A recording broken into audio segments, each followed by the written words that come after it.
All right, we are live. I want to welcome everyone to September Washington meeting. Good to see everyone. Thank you so much for tuning in tonight. We took a little bit of a break there. We were with you in early August on a live YouTube and Facebook where we talked about a few hidden files that I found when I was reorganizing my home office. But I haven't talked to you all in a while. So again, thank you so much for joining me. Tonight's format is going to be similar to the past. We're going to start out with a member of the month.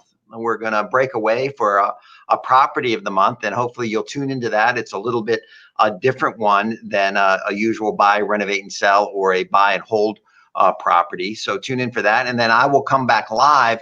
And tonight we're going to be tackling the subject of auctions. I'm going to go over some of the processes. I'll tell you why I'm doing that when we come back. I think it's a real opportunity for us going forward with everything going around us. But just starting out the meeting again, thank you for joining us. I talked today to a banker that I know. I talked to a very high-level investor, and I also talked to a contractor I haven't talked in a while. And it was an interesting conversation, each and every one. We talked about just kind of the feeling of lack of a better word, everyone seems a little bit low.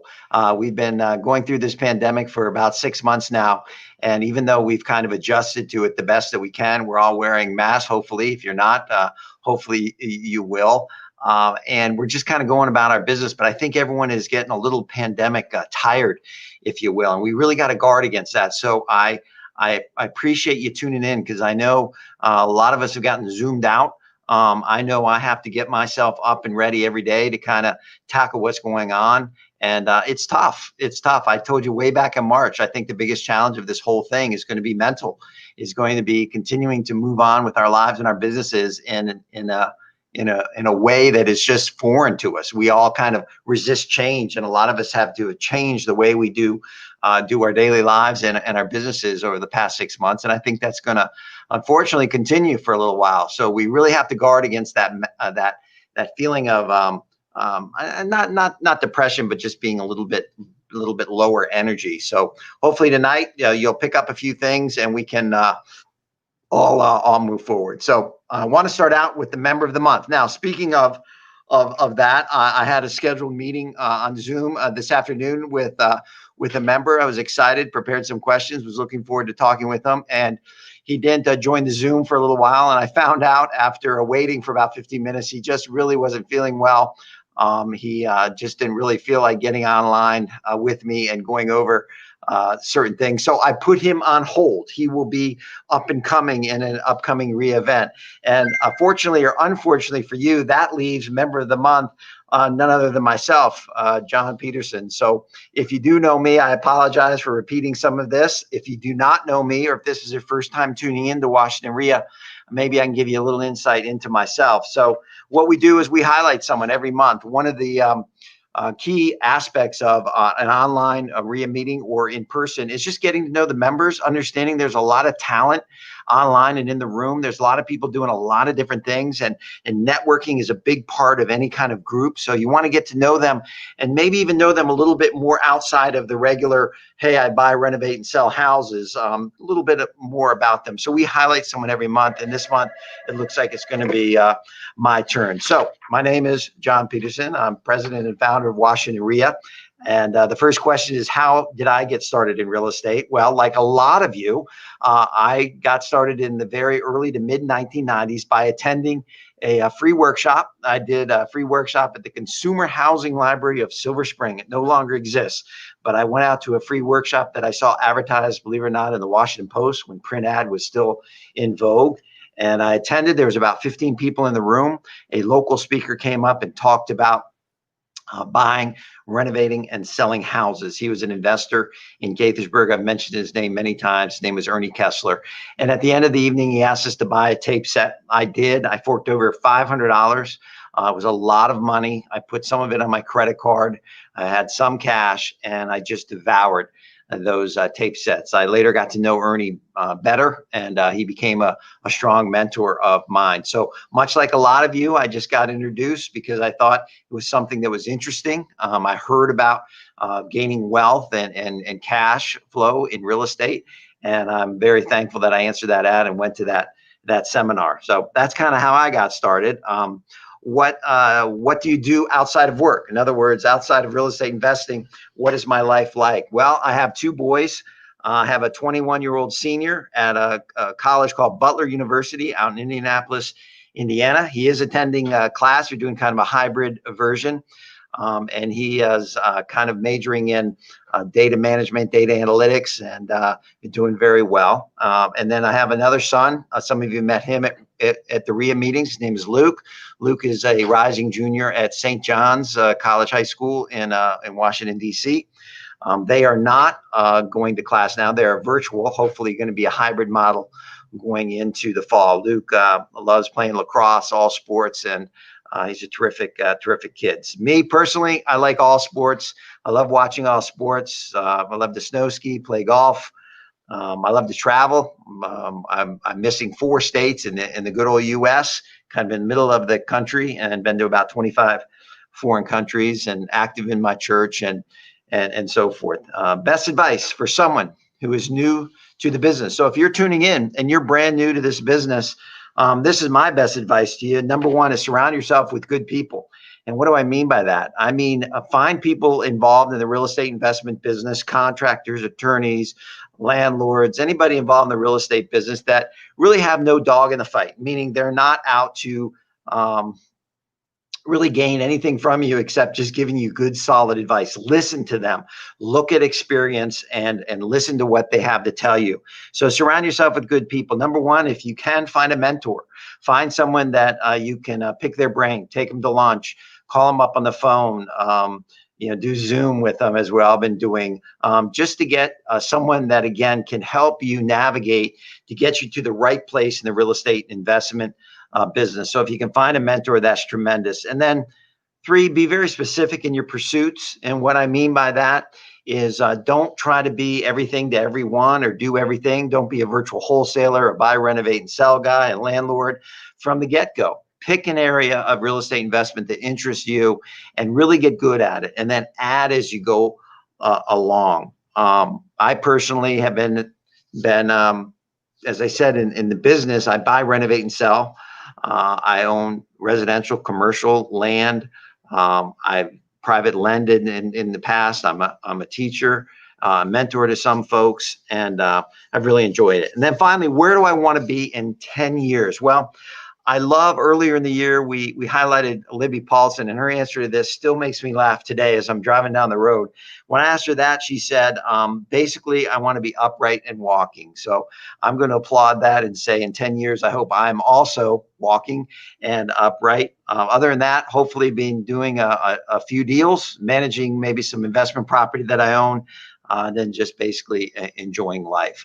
So that is the member of the month. This month, myself, if I can help you in any way, we allow the member to give out their contact information. My cell phone, some of you know, some of you don't, is 301-943-5535. And again, if I can be of any help to you, that would be my pleasure. So just go ahead and text or call that. I'd be happy to get back with you and let you know a little bit more about myself and kind of how I got started in real estate investment. And certainly my journey's been now 25 years, I guess, 25 years in the real estate investment business. All right. So what I want to do now is we're going to take you over to this property of the month. That's going to go on for a few minutes, and we're going to come back and we're going to start the meeting for tonight about auctions. So we'll be back with you in just a minute.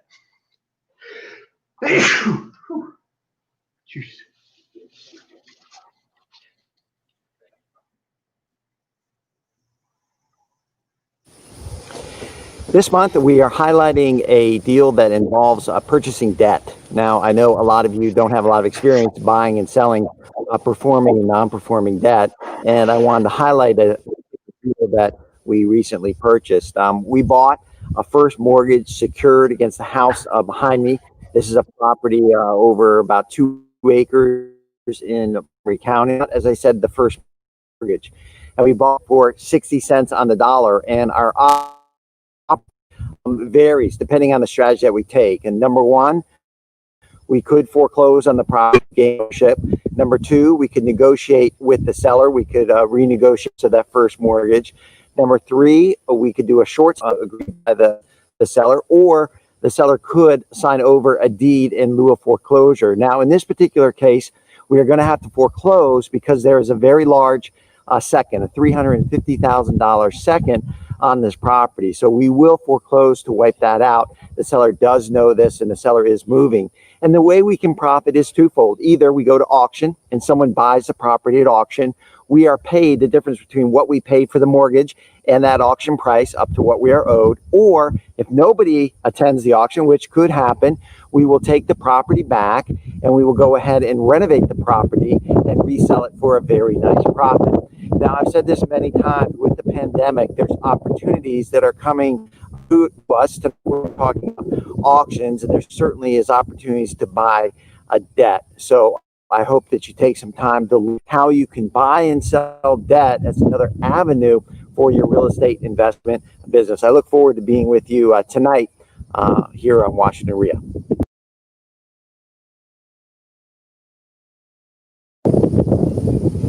Oh, by the way, if you are interested in learning more about distressed mortgages, buying and selling debt, we're going to do a class on site here at this property. We're scheduling it for late October, early November. If you're interested in that class, all I ask you to do is text debt to 301-943-5535. Text to the number, and we'll be in touch with you more about this class and how you can buy and sell mortgages in order to add maybe to your current business. Great opportunity coming, and look forward to talking to many of you about that. We're going to have it here on site. We'll explain to you all about that in our phone conversation.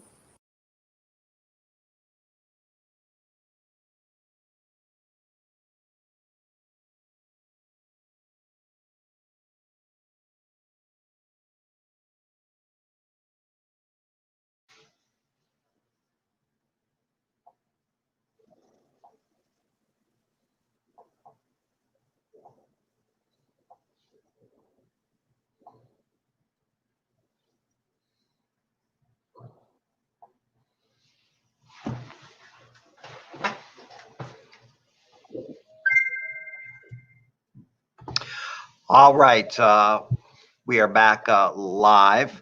If you heard that sneeze at the end of that before that, I apologize. I had to sneeze so bad and was trying not to until we went to the recording.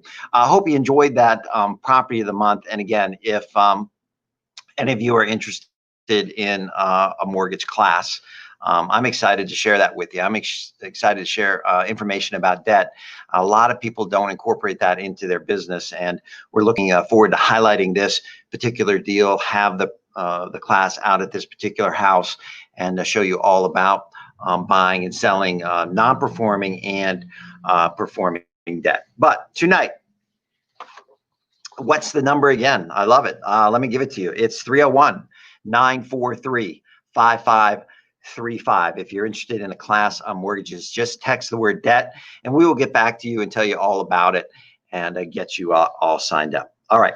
So tonight we are talking about auctions, and I kind of want to start at the beginning with you and then kind of build this case and show you why we kind of picked this subject for our September meeting. Let's start at the beginning. Why? What are the most common reasons, I guess, for properties to go into foreclosure? And we've talked about this before, but it makes sense that we highlight this again. Sorry, my phone is going off. I've been negotiating a deal all day. So, all right. Common reasons, divorce, right?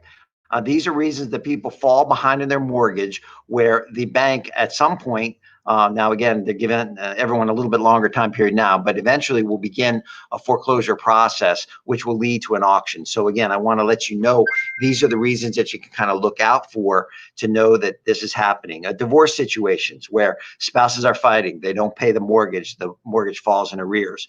Loss of job. Now, we're seeing that tremendously right now, right? Either lost a job or people are furloughed and they're not getting paid. And so it's very tough for them to make their rent and or their mortgage payment. Health reasons, you'll find houses go into foreclosure all the time because someone has a setback. Maybe they have, varied health issues where they can't work or they can't make those mortgage payments. Business failure. Again, right now, you're seeing so many businesses go out of business due to this COVID pandemic. I was down in Georgetown the other day. I hadn't been down there in a little while. I was amazed. I was absolutely amazed at how many for lease signs I saw in the heart of Georgetown. I'm talking about in Wisconsin. Every other store seemed like there was a sign in the window, papered up, that said for lease. So a lot of business failures. Many of you know, restaurants, retail, a lot of those industries are going to hurt for a while. Addictions, drug and alcohol, gambling. I mean, DC just came out with a store where you can go make bets. Can't think of the word right now. Also, a mobile app where you can make a bet, anytime you want on any sports games. You think that's going to lead to some issues with people getting over their head? Certainly. Certainly death. Someone passes away, maybe an older person, family can't afford the mortgage and it goes into foreclosure. Mental illness, again, just another avenue. And then something I kind of highlighted in my notes, the pandemic. I mean, this COVID-19 challenge for all of us is leading a lot of people to really struggle with mortgage and or rent payments. And that's going to lead to just a flurry of auctions. And that's why we're kind of highlighting this tonight. Before we move on, again, a little backstory. I want to give you what I call the 6 stages of foreclosure. We're going to have a series of notes on this too. So if you're scribbling down some things, which I know a lot of you are, but if you're not, we'll have some notes online where you can go ahead and download in the next day or two on some of the things I'm talking about. But if you don't know the 6 stages of foreclosure, you need to become familiar with those. It starts out with these reasons that I just mentioned. The house goes into a pre-foreclosure. Now, again, I'm not going to take tonight to go through each one of these. Some of our notes that we'll have available to you explains it a little bit more. But a house goes into pre-foreclosure where the bank decides that, hey, we can't wait any longer. We have to start the foreclosure process. One of the stages is buying a note, right? Buying a non-performing note. One that I just bought in this house that we highlighted tonight was obviously in a stage of foreclosure. The payments were behind. We're buying it at a distress. We're buying it at a discount. All right. So you can buy a note. Short sale. Now, I know a lot of you have experienced either buying those, maybe listing those. If you're a realtor, if you're a lender, you've maybe been involved in a few of those. But that's where a house is being sold for less than is owed. So that's one of the stages of foreclosure. This happens before an auction might take place. A bankruptcy happens many times before an auction, where someone right before the auction files a Chapter 7, Chapter 13, or Chapter 11. So a bankruptcy is a part of the foreclosure process. Again, tonight we're talking about auctions. So that's number 5. We'll be talking in depth about auctions. And then finally, if nobody buys the house at auction, it goes back to the bank. Okay, it goes back to the bank. So these are the 6 areas. And if you become familiar with all of these and pick some of these areas in order to mine, in order to prospect, in order to market, you're going to see some results. And they vary. They vary in quote unquote popularity. Where's the right time to spend in different avenues? I mean, pre-foreclosure is kind of a constant. Buying notes, in my opinion, there are great times to buy notes, and maybe there's not as good times. There's more notes available. Short sales, we saw a plethora of those, right? About 5-6 years ago. You still see some, you don't see as many. Bankruptcy is a constant. There's constantly things going on people's lives which force them or cause them to file bankruptcy. So understanding that process and understanding how to market your services, whatever those are, to the bankruptcy and people in bankruptcy and people that work bankruptcy is invaluable. And then auctions. Again, auctions we're talking about tonight. And then bank-owned properties. The bank has properties that they own and they sell them. Now, again, that has all become a little bit more challenging because the banks have gotten so large, right? The old days where you had the local banker on the corner where you could walk into his office and say, what do you have this month, is different than calling Bank of America up in Charlotte and trying to sift through all of their bureaucracy to find out if they have a house to sell. But there's still opportunities with bank-owned properties. But tonight, we want to talk about auctions, okay? So we have the reasons we're coming to this issue, and then we have the 6 stages. And auction is at the point where the bank has decided, hey, we filed pre-foreclosure, we've given the proper notices, we've given proper times, the people have not brought their note up to being current, and now we are going with an auction. I'm flipping my notes here a little bit. I apologize. All right, so this is what we're going to be talking about now. What is going on now? What is going on currently in our market around us that is causing me to be excited about going forward, spending more and more time at auctions? Well, I think some of the news is obvious, and I know some of you have been following this. Number one, you've seen the crazy amount of renters. I think they said over 40% of renters cannot make their rent payment.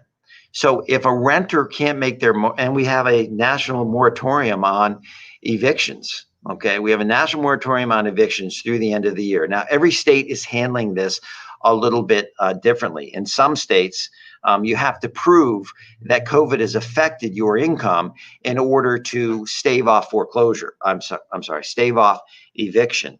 And in other states, they're just saying, listen, like in DC, it's 60 days after the state of emergency is lifted. They put an October 8th date, and then 60 days after that, so December. So landlords can't even start filing evictions basically till December in the district. So every state's a little bit different, but there's some form of moratorium on those evictions. Now, folks, if I'm a landlord, I know many landlords are out there. If you own, let's say, a townhouse in Chantilly, and you're generating $2,100 a month, and your mortgage payment is $2,000 a month, or $1,900 a month, or $1,800, or whatever the case may be, if your rent is not coming in, and then you can't even force that tenant out for 4, 5, 6, 7 months, maybe longer, that is going to put a serious dent in your cash flow.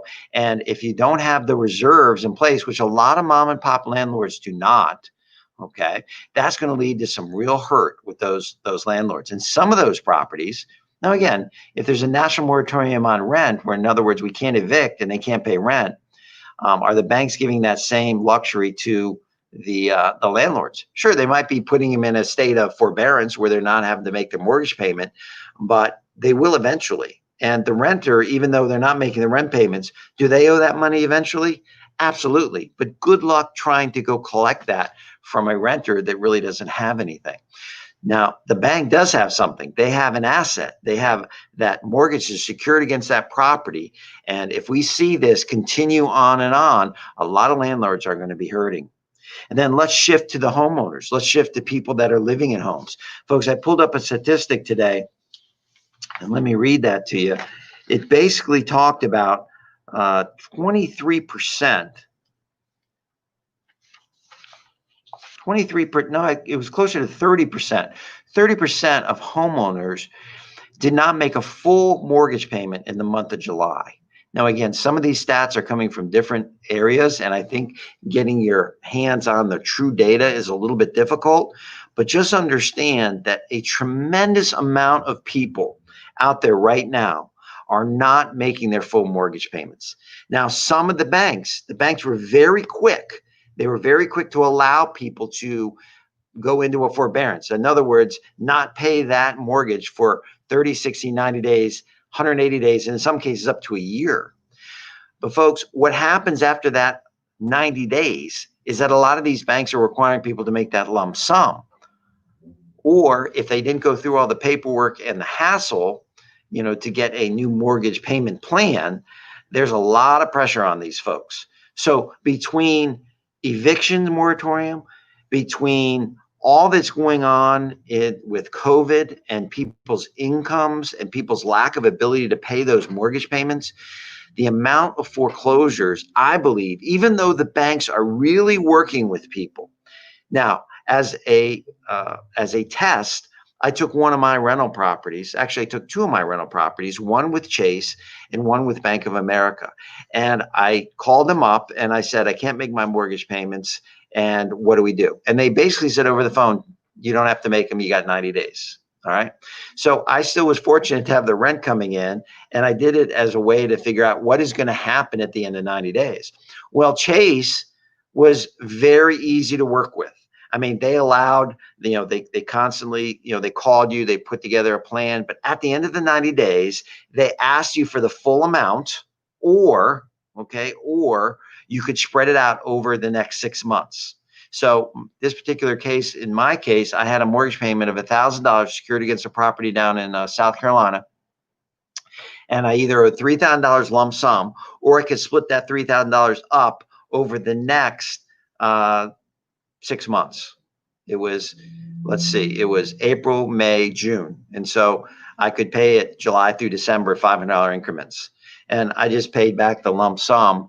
But it was fascinating. Now, Bank of America has been the same way. They've been very easy to work with. And some of you I know are probably experiencing these same things. So some of the banks are pretty easy to work with. Some are not. Some are demanding full payment, and they're already starting foreclosure. Now, will they foreclose?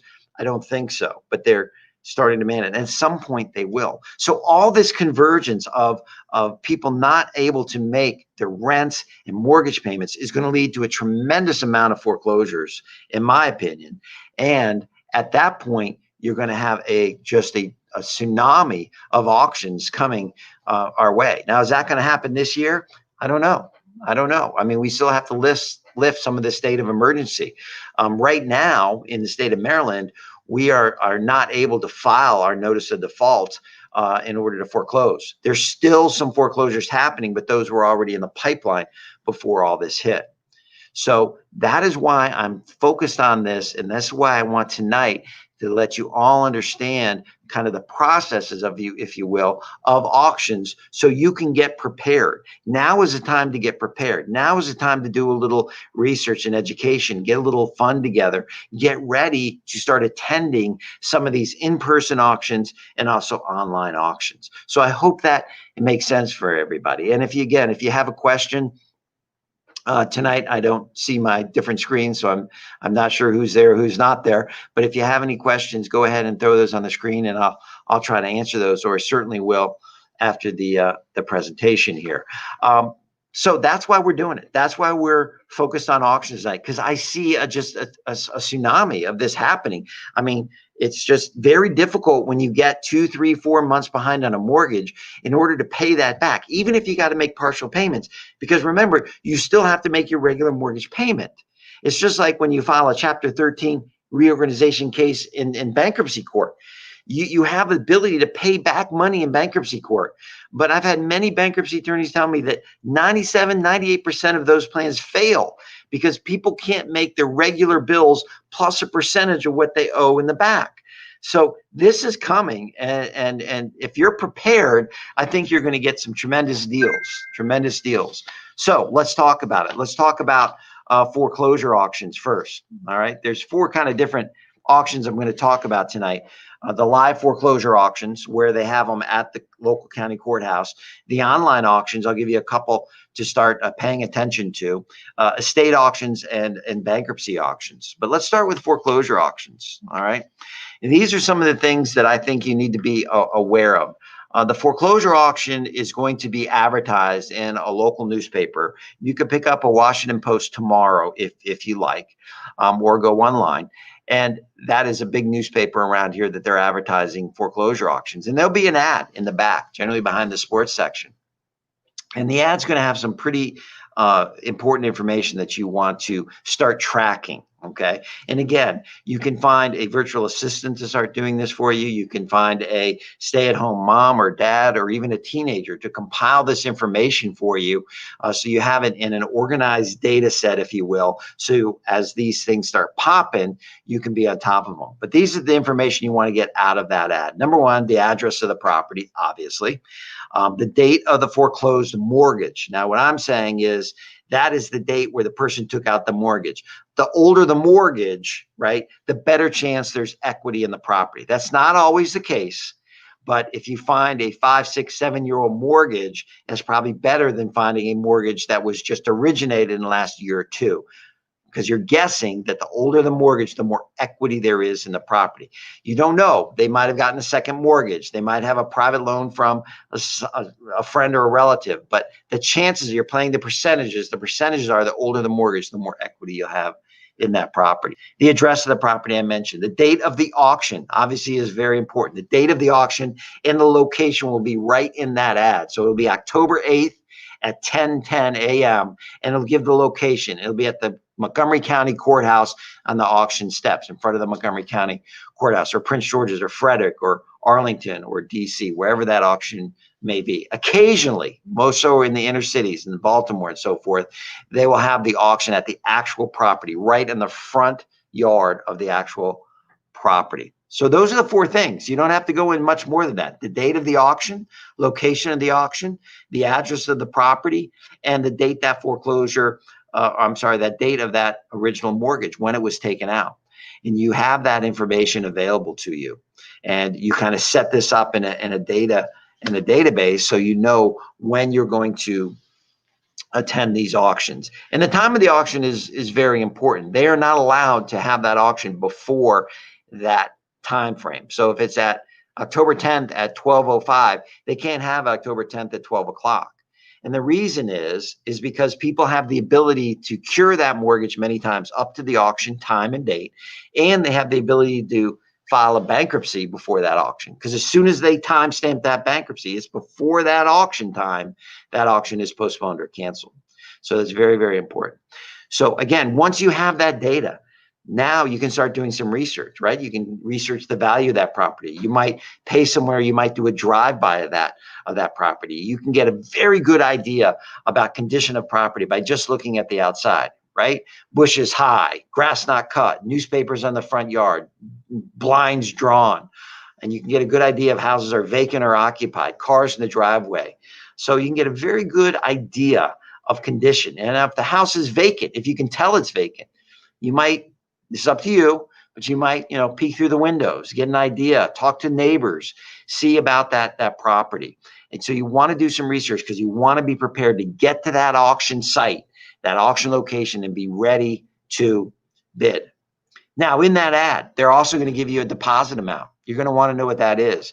Generally, most auctioneers in this area, generally, not always, will open up the bid at the deposit is 10% of the opening bid. So if the deposit's 15 grand, they're going to open up the bid around 150 grand. That's not always the case, but it's something you need to know. That bid amount, that deposit has to be in a cashier's check. So if they're asking 15 grand, you have to have 15 grand ready to bid. That's one downside of auctions, but maybe you can get a partner or a draw on a credit card or something to be able to bid on that auction. So you're going to auction that day. You're excited. You got your $10,000. You've done all your research on 4 properties. 1 or 2 are canceled. They're canceled generally because either someone cured the foreclosure or they filed bankruptcy. Okay. You don't want to give up. That's why you got to know these 6 stages of a foreclosure. But for that day, it's canceled. So you have 2 properties left and you have a firm amount. Okay. A firm amount of what you want to bid. Now, I would recommend that you go to some of these auctions and not bid at all. Just observe.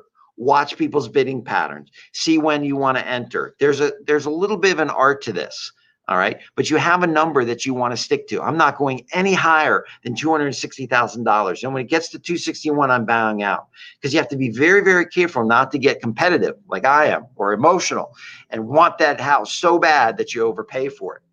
Because there's other costs to these bids, right? There's other costs to these auctions. There's obviously the deposit, what you paid for that house. You have all the transfer and recordation taxes. You're responsible for that. You have any outstanding water bills you're going to be paying for. All right. Any outstanding taxes. So you have to be careful in order to give yourself enough room in order to bid on that house to get a good, solid deal. So by going to a few, you're going to get an opportunity to witness some auctions. You get an opportunity to feel of where you need to be in order to buy that house. If you're the winning bidder at auction, they're going to give you a piece of paper. It's just a 1-page contract giving you the rights. You're now the equity owner, if you will, the contract right owner of that property. They now have to go back. It depends on the jurisdiction. Maryland, D.C. are a little different than Virginia, but they're going to go back to the courts and get that ratified. It's going to take a little bit of time, 45, 60 days. I know in the height of the mess in 2008, it could take up to 8 months to a year to literally get ratified. During that 45 to 60 days, you can wholesale that property. It's called a substitute purchaser. You can find an attorney that can help you with that. So you could, if you bought it for 160, you could sign your rights away to another purchaser for 10 grand, as long as the courts approve that, which most of the time they will. Or you can literally buy that property and turn around and sell it right away. So, you have this time period, and during that time period, obviously you want to get your capital together, your money together to get to closing. They'll notify you, and then you'll set up a closing with an attorney of your choice. And a little quicker in Virginia. Maryland, D.C. take a little bit longer. Now, some of the advantages of this, I think you can see as I've been kind of talking, is that you can buy properties at good discounts. Absolutely can get some great deals. We bought some tremendous deals at auction. So you can get some deep discounts. There's always auctions. And the reason I'm telling you this now is I think there's going to be more. And so if you get this down, if you get this data collection and research and bidding process down now, you're going to be ready when you're going to be seeing a lot more auctions at the courthouse steps. And then the thing I like about it is there's an immediate outcome. I mean, yes or no if you got that deal. Now, again, you're not going to get them all. You're going to go to a lot of auctions. You're going to kind of walk away sometimes dejected because they got canceled at the last minute, or some Yahoo came in there and bid $30,000 more than anyone thought the property was worth. But remember, everyone has different intentions, different ideas of what they're going to do with the property. Maybe they want to live in it. Maybe they want to use it as a rental. Maybe they just don't know what they're doing and they're overpaying for properties at auction. That's when you want to own the debt. That's another little secret. Own the debt, go to auction. Hopefully they'll bid your debt way up to what you paid, and you'll make money right there at the auction. We're going to highlight that and go through that technique on our mortgage class. Great opportunity to make money as we go forward here in this time period. The disadvantages of auctions, of this type of auction, foreclosure auctions at the courthouse steps or at the property. You need to have your money together. You need to have down payment money or bid money. You need that $10, $15, $20, $25, $30,000 in a cashier's check. A lot of you don't have that. So that's a disadvantage. You either got to find a partner, you got to find a credit line, a credit card.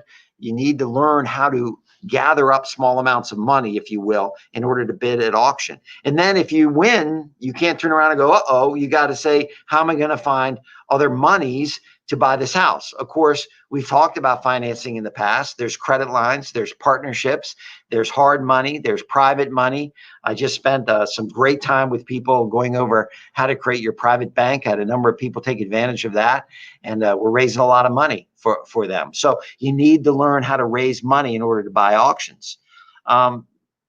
You don't necessarily know the condition of the property. Again, hopefully at minimum, you've done a drive-by. Maybe you've walked around the house. Maybe you've peeked through the windows. Maybe you have gotten, lucky and gotten inside a property or two. But for the most part, you got to factor in that the property is going to need work. There's carrying costs from the time you buy the property to the time you close. The bank still charges a daily interest charge. So you got to factor that in to your purchase price. And then you have competition, right? Anyone can show up at an auction. I mean, all you need is a bid deposit and you can show up.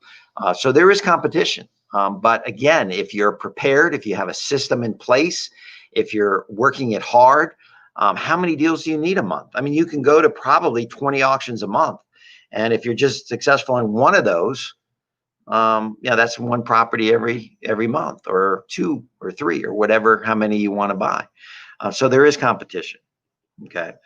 But I think the advantages outweigh the disadvantages, certainly, in the auction atmosphere. All right, let's move on. If you have any questions, let me know, or I can answer them at the end of the presentation here.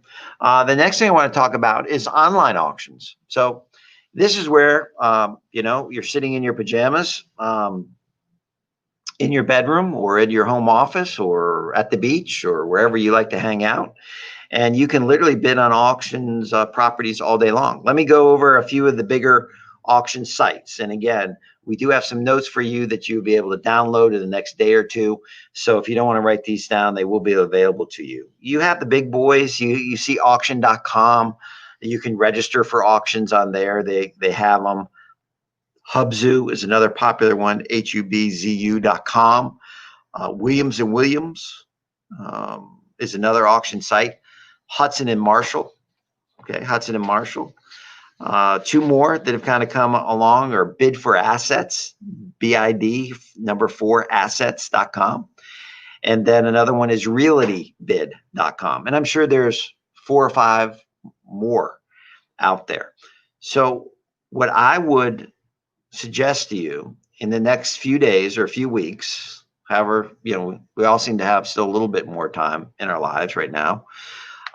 Get on site, look at these auction sites, look at how they operate, because all of them are a little bit different. There's some advantages and disadvantages to all of these different auction sites, online auction sites. They're going to make you register. In some cases, you got to put up a little bit of money to register for a certain auction. You want to look at what type of auction it is. Is it an absolute auction? Meaning whatever price is bid for that property, it's going to sell. Okay. So even if the property is worth $500,000 and the highest bid online is $150,000, that property is going to go. Those are the best, absolute. Second is a reserve, more common, where the lender, okay, whether it's a bank, private investor, consortium of investors, they set a minimum that they're willing to let that property go. So on a $500,000 property, they might say the least we're willing to take is $350,000. Okay, $350,000, and they might start the bidding at, okay, they might start the bidding at $250,000. So you might think, wow, this is great. I'm going to get a great deal, but it has to get up to $350,000 before they're going to release that property. So that's a reserve, and those are very, very common. Minimum bid auction just means that the lender has created a minimum bid to start. And so they might say the minimum bid is $300,000. And then if someone bids 301, that property is going to go. So there's a minimum bid, then it goes in increments, and then whoever wins the auction wins. All right. The other thing with online auctions, they have different fees. A lot of them have what you got to be very careful of this, what is called a buyer premium. So if you're the winning bidder at $150,000 and the buyer premium is 5%, they're going to charge you another $7,500 at closing as a buyer premium. So my point is that in our limited time here at WREIA, we can't go through every online auction site and go through every requirement. You need to take a little bit of time or call me and I can go through them with you about the specifications, because everyone is a little different. Some have 10% premiums on it. Some have what they call a tech fee. I hate that. You get to the closing statement, you see tech fee, and you're like, what the heck is a tech fee? And it's like $200 to $500, and it was in the fine print of the auction. So you have to be careful. You are paying, in most cases, all of the transfer and recordation. And those of you know, in Maryland and DC especially, that can be very expensive. That can be another 4.5% of cost on top of that auction. So you have to factor all this in before you willy-nilly just put out these prices. And again, it's the same process. You get online, you see what houses are ready for auction, you do a drive-by, you do your comparative market analysis. Either you do it or you have a realtor do it. You have an idea of condition based on what the outside looks like. You have a maximum price that you're going to bid for that. You stay true, you stay disciplined, and you will find some properties on online auctions. And again, my feeling is this is going to explode in the next, I'm going to say, 18 months. There's going to be many more of these auctions available because of what's going on with the pandemic. So get ready, get online, get registered, get set up, understand each one and the intricacies of each one and what they require. So again, don't just watch this go by and say, yeah, I remember kind of this auction presentation I heard and it sounded, okay, but I never did anything with it. Get prepared now. Just take a little bit of time each week to get prepared to get ready for a lot of these auctions, because they are going to be coming. Now, other types of auctions that we have estate auctions, right? So in some cases, people pass away, and the trustee, or the family, I should say, the personal representative, will hire a auctioneer to auctioneer off things in the house. This can be contents, and this can also be real estate. And again, these are advertised in local legal newspapers. Now, we did get a question from someone about the Sentinel. The Sentinel in Montgomery County and Prince George's County, in my recollection, I'm thinking here, it doesn't exist anymore. I think the Sentinel went out. There used to be literally 20 newspapers. When I first got started in real estate, and I went to auctions, I had subscribed to like 20 newspapers: the Jewish Weekly, the Sentinel, the Gazette. There was hundreds of them. I mean, not hundreds, dozens of them. And I would get all these papers delivered to my house, and I would sort through them and highlight them and yellow legal pad them and figure out the data, and we'd have that data.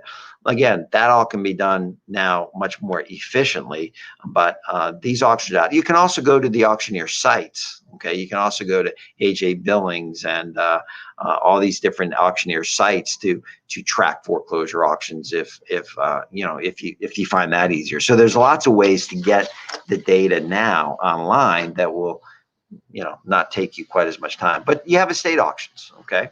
And then you also have bankruptcy auctions. Now, again, the process is the same, folks. Once you get this down, it's not rocket science. Bankruptcy auctions are done by trustees. You'll see these advertised in many cases, and they'll auction off, some cases, commercial property, sometimes a house, occasionally debt, sometimes a note will be auctioned in certain things. But this is a great entree way for a lot of people to get involved, to finding some good deals. So this is what I would do.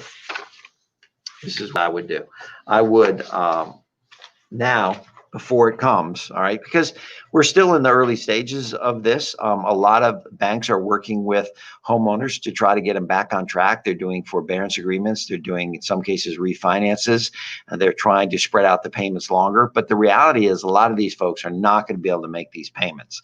They just aren't. They can barely make the monthly payment, let alone the monthly payment plus a percentage of the back payment. I think the eviction moratorium is about to explode. These mom and pop landlords cannot keep up with no rent coming in for months and months and months. And they're going to be looking, some of them are going to lose properties because they maybe don't have a lot of equity in them, or some of them are going to start selling some of them. So there's going to be opportunities there. So what I would do is I would get a source of auctions, right? Foreclosure auctions, bankruptcy auctions, estate auctions, online auctions.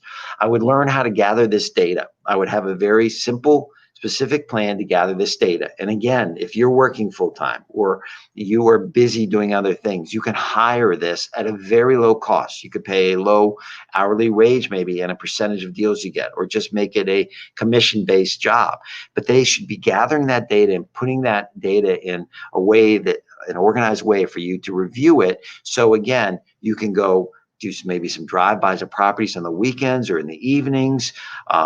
You can take some notes, you can circle back, you can hire someone to do that, if you will. You get your deposit monies, and I don't want to hear, I don't have $10,000. Folks, if you've been going to WREIA, you know that there's so many different ways to raise that kind of capital. Remember, it does not have to be your money. There's money out there that is looking for you to do some of the operations, some of the mouse activities, some of the day-to-day activities. And they may, in fact, put up that $10,000 deposit with some parameters around it. So you can raise that capital now in order to get to that auction. Okay, to get to that auction. When I first got started, I didn't have the money either to go to auction. I still attended some. I went to smaller auctions. I've told the story many times. I went to smaller auctions because I wanted to get the feeling and understanding of how to bid. I would go to furniture auctions, auctions at auction houses for household contents. I bought pool tables. I bought bedroom sets. I bought all sorts of things so I could get the idea that I could buy something, turn around and sell it and make a profit. Now, I didn't get rich doing that, but I got an understanding of how this worked. I got confident in my bidding structure. I knew when I wanted to enter. I knew when I wanted to exit. I tried to be very disciplined. I tried to not be too emotional. I tried not to overpay for things. I did get burned a few times, but fortunately it was just on household content, so it didn't cost me a tremendous amount of money. You could do all these things to get ready for this tsunami of auctions. And so that's what I would suggest for you to get that money together, get that data collection together, understand that process and how you're going to do that on a weekly basis, so you can attend these auctions. Because it's like anything. If you just dip your toe into going to an occasional auction, I think I'll go to an auction on Wednesday. I haven't really done any research. I'll see what I can do. I promise you're going to have very little or no success. But if you continue to look at this as a part-time business and auctions is your mode and you set it up correctly, okay, you will be able to attract some of these auctions. Now, Terry has a question. How can you calculate approximate closing costs for Maryland? Is there a percent of total sales price that we put in the ballpark of closing costs? Yes, Terry, it's very, very easy to calculate that.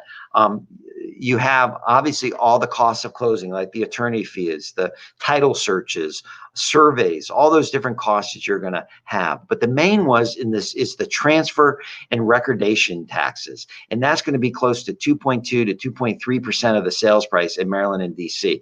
Maybe even a little higher, depends on the cost of the property. But I would just do a nice round figure of 4% because you're paying everything. Generally, when I'm going and selling a property, the buyer pays half of the closing, transfer and recordation, and the seller pays half of the transfer and recordation. All right. But in this case, you're paying it all. So just factor in, it really comes out to about 4%.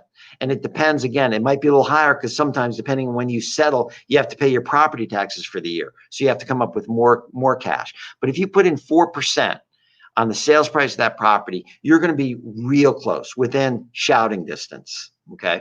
You also can call a title attorney and we can refer one to you that'd be happy to give you a closing cost breakdown of a typical transaction before you went to auction. So they could kind of give you a very good ballpark. And again, if you want that, just let us know and we can refer you to someone that can help you out with that. So again, the reason I spend time with this tonight, okay, and we're kind of coming to the close. If you have some questions, let me know.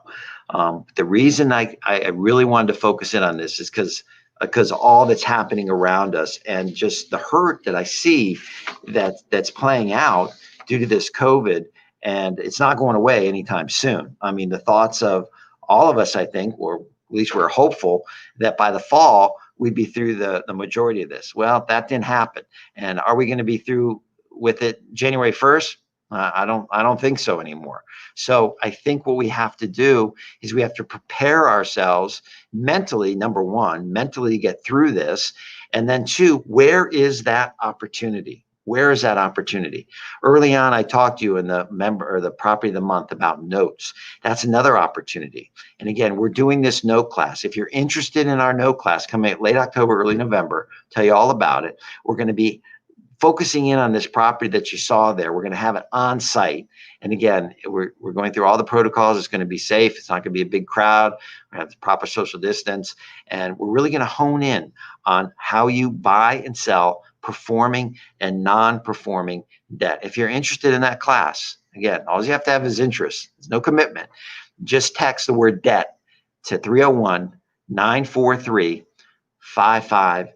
301-943-5535. Text the word debt, and I'd be happy to get back in touch with you and tell you more about what we're going to do with buying and selling notes. But again, that's another opportunity here in this time frame, this window of opportunity. Same with auctions. I see it coming. So focus on the mental side. Stay strong. And again, I'm right there with you. I'm somewhat slow, to tell you honestly. We're having an okay year, but we've been slow. So I'm guarding myself against not getting down in the dumps, if you will, if that's the right word, but just kind of that malaise, kind of that feeling, this kind of feels like Groundhog Day. Kind of feels like, what day is it? Even though some things are returned, schools return, but it doesn't really feel like that. Sports have returned, but it's kind of odd to have the Masters in November. We're kind of going out to eat, but we're really not going inside of the restaurants yet. No one's really going to the movies. No one's going to any sporting events, plays, concerts, anything like that. So it's tough, and we have to guard against that. Plus, we don't get that energy and feel of being around other people. And if you get energy from that, like I do and many people do, we don't have that. We're not seeing our friend groups as much. We're not able to get together at WREIA, quite honestly. I think the Zoom and virtual is tremendous, but I don't know about you, but I still miss getting together and seeing your faces and talking to you and getting excited about a deal or talking through an issue or problem. It's harder to do that in some cases online. So we have to guard against that. It's very important, very important. And number two, we got to continue building. We got to continue moving forward with our businesses, because things are going to change through this. This COVID has accelerated some of the things that were kind of cracks in our businesses or cracks in our society, if you will. So it is going to be a little bit different, and we have to adjust to that. So I hope tonight has helped you. I hope you get an idea of what's coming and why. It's important to know why, but it is coming. Get some of this out of the way. Use some of this time that you have now and get it out of the way, so you're prepared and ready to go as the courts open up, as foreclosures start coming back, as auctions start happening, as you're seeing more online auctions. I mean, just imagine. I mean, I bought many houses. About 2-3 years ago, I probably bought 8 to 9 houses on the online auctions. I got some tremendous deals, and they turned out great. So there's some great opportunity there, and I think it's coming really strong. So again, I hope you've enjoyed tonight. We have a few minutes left. If anyone has any questions, it can be about auctions. It can be about maybe what you're going through, what you're experiencing with COVID, what you did for summer vacation. If anyone has any questions, let me know. I'll stay online here for a few minutes and keep this going. Alex, thank you. Appreciate it. Now, Alex, I know you have been an auction savant, if you will. If you have anything to add to help people out, let me know. Alex is an investor in Prince George's County. He's bought a lot of properties over the years from auction. I think he would agree that it is a viable way to find properties. Now, again, it ebbs and flows. There is competition, as I'm sure he'll attest to. But if you stick with it and you got a plan and a purpose and you know what you're doing, week after week, month after month, you should have some results. So that's kind of why we planned it. By the way, if you do have a property that you want to highlight, I'd be happy to do that. I'd come out and do a little video with you. This can be anything. This can be a success, or it can be not a success. So let me know. Be happy to do that with you. We can highlight that, get you a little exposure, get your name out there. When you bought several properties at auction a few years ago, was that in DC area? Yes, Agent MacGyver. Okay, MacGyver. Okay, I love it. Yes, I do 90% of my investing in the Washington DC metro area. So yes, all those online auctions are in the local area. Do you know how to search in the Maryland court system when landlord files an eviction notice against a tenant? Russell, I don't think you can get access to that information online in Maryland. I've had a few people try to scrape some files, but I still think some of that notice of eviction is still private. So I don't think I can look into that, but I do not believe you can do that online yet. Now I have an eviction scheduled. This was before I literally filed it, like February 28th or 29th. Like if this was a leap year, I can't remember, but right at the end of February. And then all the COVID hit March 16th. It was obviously put on hold. And recently I got a notice that on October 6th, we can go to eviction court. Now I've worked with this tenant. He's had some job failure. He's tried to be current, but he's still way behind. And my feeling is we'll still have that eviction hearing. Now, whether or not I can go and do go and do the actual eviction. I doubt it. I'm sure I'll get the order, but I won't be able to schedule the eviction. And we'll continue to work with him, and hopefully can make up his payments, and we'll be okay. I don't evict much. I don't like to. I try to work with people the best I can, but some cases you just have to. We have another question about the Washington Post. Yes, it's generally every day. It's not specific to Saturday or Sunday. It's every day. They file, and the ones you're going to see in there now are ones that were already in the pipeline. So these are been delayed for many months, and they're allowing some of those to go through now that were already in the pipeline. But as you know, again, on this, keep going back to it. I'm going to push a little bit. For this mortgage class, this mortgage that I just bought is a first mortgage secured against this house, and I'm going to have to foreclose in order to wipe out a $350,000 second mortgage. All right. I cannot file that notice of default yet. They won't take it. So I knew that going in. I knew that when I bought the mortgage, I knew it would be a little while until the emergency is lifted by the governor. And once that happens, my foreclosure attorney can file it, and we will go to an auction. And hopefully that could be 2 months, that could be 6 months, it could be a year. Now, in the meantime, right, just a little side note here, I have to maintain that house because it is vacant, and I have to keep the yard cut, utilities on, insure it, make sure that my asset is protected. But I have enough room that when I do go to auction, someone might bid my mortgage up. I might say, good enough, I'll take that, I'm done. Or I will take the house back. I could sell it as is, possibly. It does need a little bit of work. Or I can go in and do that work and try to go for retail value. So I have options, but I do know that I'm not going to make that profit for a while until I can foreclose, and that could take a little while. Okay. Any other questions as we go? Final shout out for our debt class, our mortgage class. We have a workbook for you.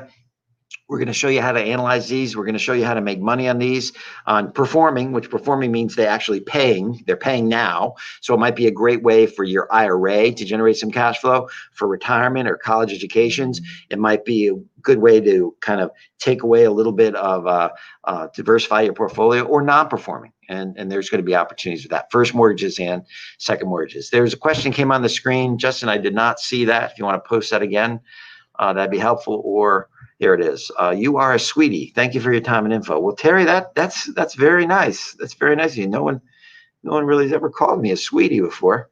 That's good. Thank you. Made my night. Again, hope everyone stay safe. You have my cell phone, and reach out to me.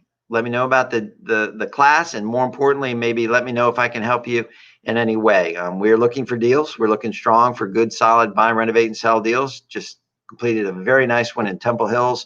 Have a nice $50,000 profit coming here in 30 days. As I said, buy, renovate, and sell. Generally $30,000, $40,000, $50,000, maybe more if everything goes right. Depends on the price of the property. This property is under $300,000, so a $50,000 net profit is very strong. So thank you all so much. Boy, September is going fast. We're going into the fall.